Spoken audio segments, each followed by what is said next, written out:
Nii, aga läheme edasi. Lisaküsimus, Peeter Ernits, palun. Hea juhataja ja lugupeetud välisminister valitseja ülesannetes.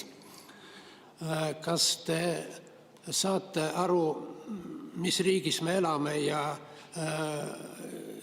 kes on seda riigi juhib? Härra Ernitsa küsimustes pidevalt on juttu mingisugusest valitsejast, aga minu meelest Eestil valitseb valitsus, mitte valitseja, selle otsas on peaminister. Mida mõtleb Peeter Ernits, selle eest ma vastata ei oska.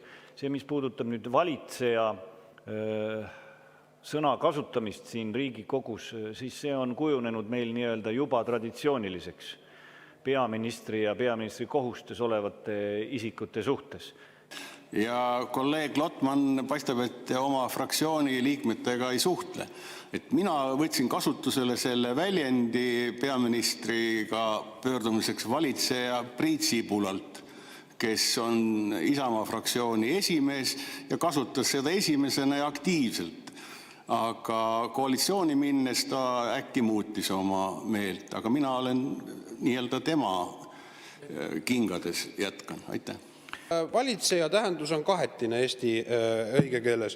Üks tähendus on tegelikult tõesti ülima, ennekõike pärilikus juhi tähenduses ülim juht, mida ma oletan irooniliselt pidas silmas ka küsija, on läbivalt seda osundanud. Aga teine on tegelikult asjade korraldaja või pigem haldusjuht. Sest ega siis Toots, kui ta mõisavalitseja oli, ega ta ei olnud ülim juht, pärilik juht seal Venemaa mõisas.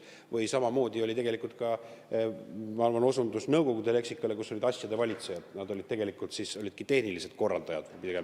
Nii et siin on nagu mitu tähendust sellel. Aga ega ma saan aru, Peeter nagu on oma küsimustes ju irooniline.